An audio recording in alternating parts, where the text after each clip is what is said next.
Please be seated. And also with you. Messy, chaotic, brutally honest, few shows have managed to crack open the human condition quite like Fleabag. On the surface, it's sharp, it's funny, it's packed with one-liners, but underneath the laughs lies something raw, something unnerving, a mirror reflection, our own chaos, our own contradictions, and our own mess. And what have you found in your abstinence? Well, I'm very horny, and your little scarf isn't helping. Today, we're not just talking about a TV show, we're delving into a phenomenon. Years have passed since the show first graced our screens, yet its impact, its raw honesty, and its utterly unique protagonist continue to spark conversations, inspire essays, and leave a mark on anyone who watches it. When it first premiered, Fleabag felt like a revelation, a film with a protagonist who wasn't tidy or safe, but instead just unapologetically human. She didn't fit the mold of the strong female lead we're told to admire. She breaks it, and she looks straight at us, daring us to laugh, to cringe, and maybe to see ourselves. I know personally I did. It's a guinea pig. It's a hamster. Thanks. So why does this little odd British series about a deeply flawed woman breaking the fourth wall resonate so profoundly, even now? It's because Fleabag isn't just a comedy, it's a mirror. A painfully funny, devastatingly honest reflection of our own imperfections and the parts of ourselves that we'd rather hide. It's a masterclass in modern vulnerability. It's a show that dares to hold up a mirror to our own imperfections, our neuroses, and often our complete and utter messiness. Today, we're going to unpack Fleabag, how it redefined vulnerability, reshaped storytelling, and gave us a protagonist who, in her brokenness, taught us something about wholeness. Let's talk about it. Just wanted to give a quick side note and thank everyone so far for the support I've been receiving. It's been amazing seeing you guys engage with my videos and just enjoy the content. It's been really motivating, and starting from this week, I'm going to change my upload schedule to once a week. So just want to say thank you and just continue to engage with the videos. And also leave more suggestions on what type of videos you guys would like to see. I really would like to cater to you guys as well. But yeah, I'll see you guys now once a week. This is a love story. Before we dive deep into the thematic core, let's set the basic scene for anyone unfamiliar with the incredible journey of this series. Fleabag is the brainchild of writer and star Phoebe Waller-Bridge, who first conceived the character in a one-woman stage play. The TV adaptation ran for 2 short, sharp seasons, a total of just 12 episodes, concluding in a perfect gut punch of an ending that cemented its legacy. I love you.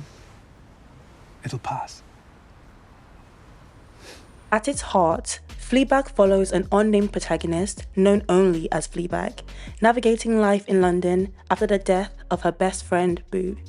On the surface, it's about her chaotic attempts at running a guinea pig-themed cafe, juggling complicated relationships and stumbling through family dysfunction. But underneath, it's really about grief, guilt, and the complicated, messy ways we try to hide our pain. Season 1 introduces us to Fleabag's self-sabotaging spiral, impulsive hookups, sarcastic walls, and fractured relationships with her family. Her tightly wound sister, Claire, her disapproving stepmother, and a kind of supportive father. It's sharp, hilarious, and at times painfully awkward, but always underlined by loss. Boo's absence haunts every frame. Any friends? Then with season 2 came a tonal shift. Enter the hot priest. A character who, in all his flawed sincerity, forces Fleabag to confront her walls and her longing for connection. This season isn't about spiraling downwards, it's about rebuilding, reckoning, and rediscovering vulnerability. By the end, Fleabag is still flawed, still messy, but she's taken the first step towards healing. You know, the worst thing is that I fucking love you. In just 2 short seasons, Fleabag tells a complete story, from self-destruction to self-discovery, and it does it all with humor, heartbreak, and a bold narrative voice that breaks down the fourth wall. Literally. That's what makes it such a masterpiece and why we're still talking about it today. It's a dark comedy that peels back the layers of grief, guilt, and the crippling loneliness that can exist even amidst a busy fall life. Its brief run and contained structure are part of its genius. Every word, every look, every broken wall is intentional, serving the story of a woman trying to process the unprocessable. You look well. Where have you been?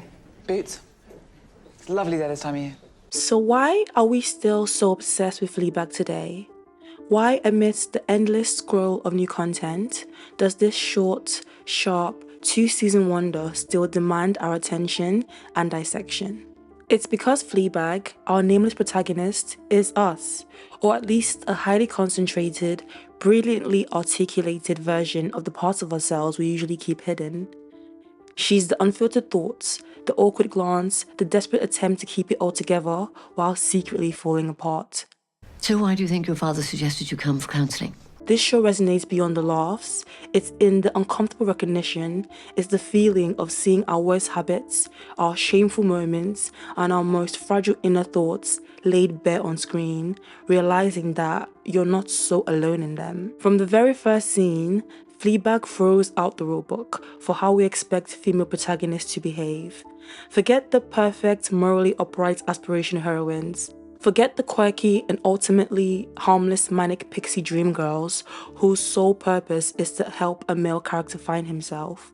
Fleabag is none of those things. She's chaotic, self-destructive, painfully honest, and often unlikable, and that is precisely why she resonates so profoundly.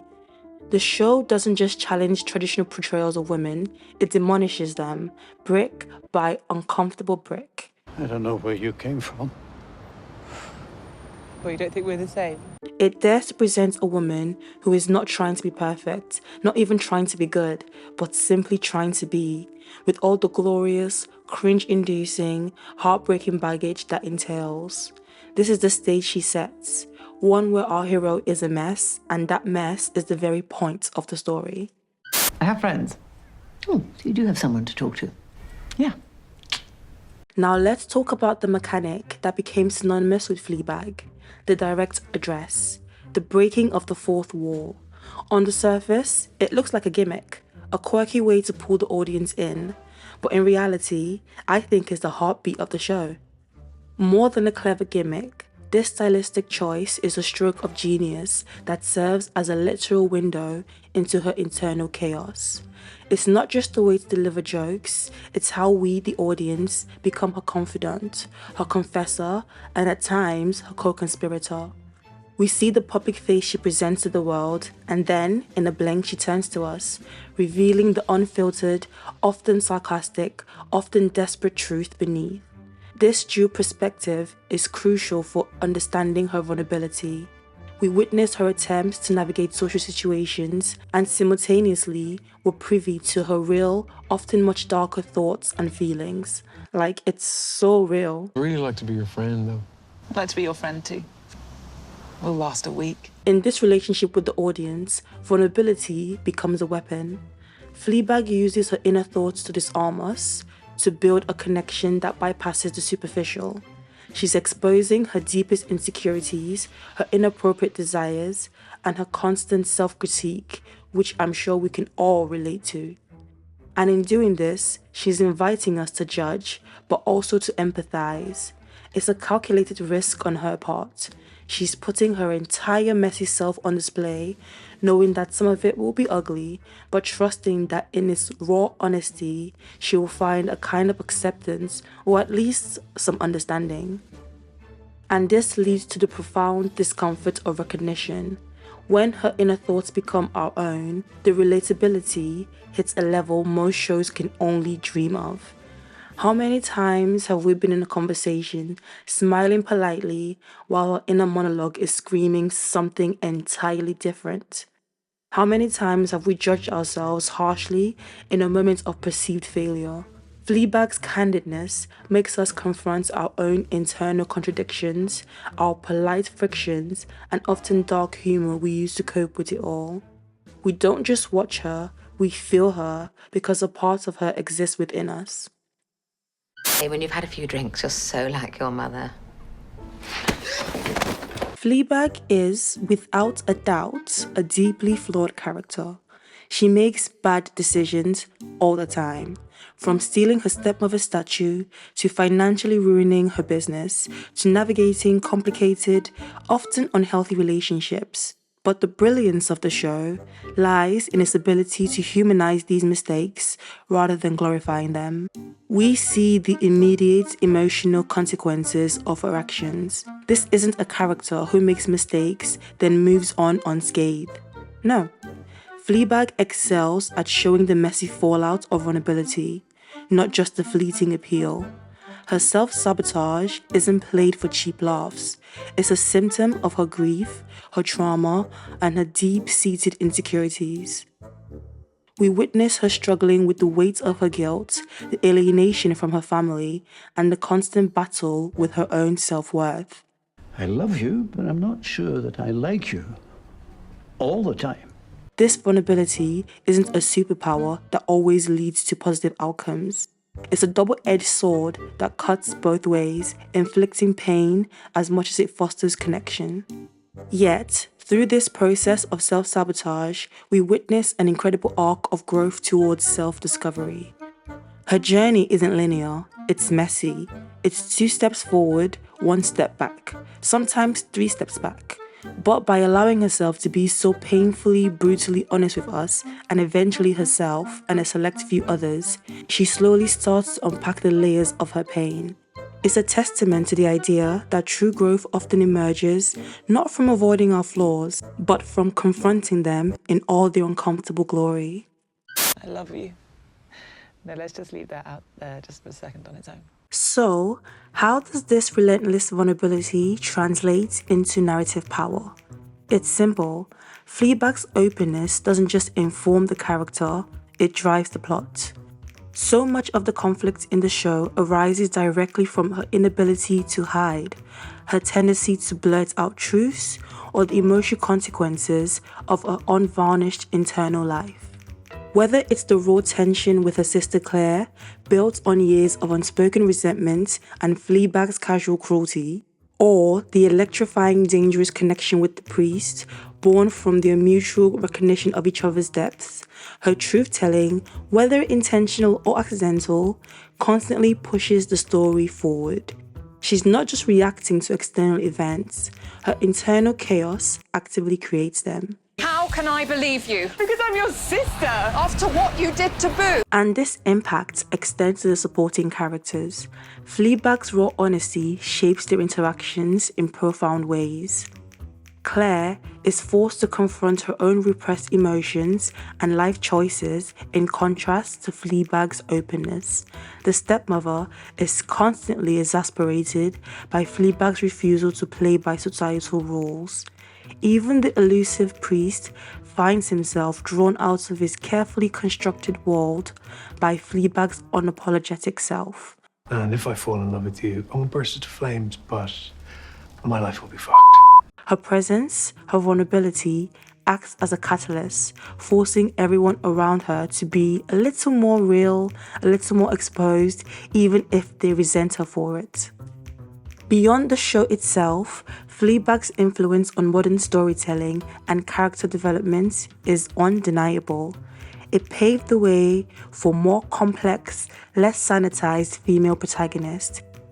It helped normalize the idea that women can be funny, intelligent, sexy, and utterly broken all at once. It legitimized the internal monologue as a powerful narrative device, moving it beyond mere exposition to become a dynamic character in itself.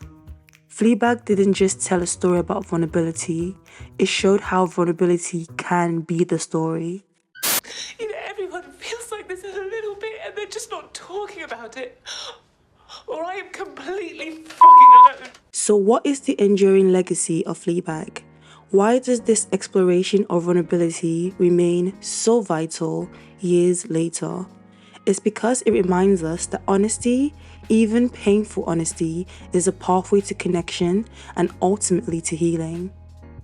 In a world where curated perfection dominates social media and where we're often pressured to present our best selves, Fleabag offers a refreshing counter-narrative. It gives us permission to acknowledge our own messiness, our own capacity for self-sabotage, and our own deeply human imperfections. It's a powerful reminder that it's okay not to be okay, and that sometimes the bravest thing we can do is simply admit the truth, even if it's just to ourselves or to a fictional camera lens. I'm wearing the top that she lost years ago. So what are the practical takeaways we can glean from Fleabag's journey? It's obviously not about replicating her exact life choices, but it is about finding the courage to be a little more honest with ourselves and with those we trust. It's about acknowledging our own inner monologue, not just suppressing them. It's a beautiful reminder that understanding our vulnerability is not a weakness, but a profound human strength that allows for deeper connection and more authentic living. We can be inspired to embrace our own messy humanity, recognizing that it's in those imperfections that our true stories lie. In an age of curated perfection, highlight reels, polished Instagram feeds, carefully crafted personas, Fleabag reminds us of the beauty in imperfection. It shows us that honesty, even the ugly kind, can be liberating. The legacy of Fleabag is this: vulnerability isn't weakness, it's power, it's messy, complicated, heartbreaking, but it's also the thing that binds us together as humans. And maybe that's the lesson we carry into our own lives, to stop pretending and to start embracing the contradictions in our lives, to allow ourselves to be seen, even when it's uncomfortable. If you haven't already seen Fleabag, it's a show I highly recommend. And if you have already, I would love to know what's the biggest thing you took from it. What's the part of her raw honesty that hit closest to home for you? What was your Fleabag moment? The time you felt messy, imperfect, and undeniably human? Share it in the comments if you feel comfortable, because just like Fleabag herself, the beauty is in not being alone in it. You know how to love better than any of us. That's why you find it all so painful. If you enjoyed this deep dive, please hit the like button, subscribe for more content like this, and hit the notification bell so you don't miss the next video. Like I said earlier, I'll be here with a new video every week, but that's all for today, and I'll see you guys in the next one. Bye!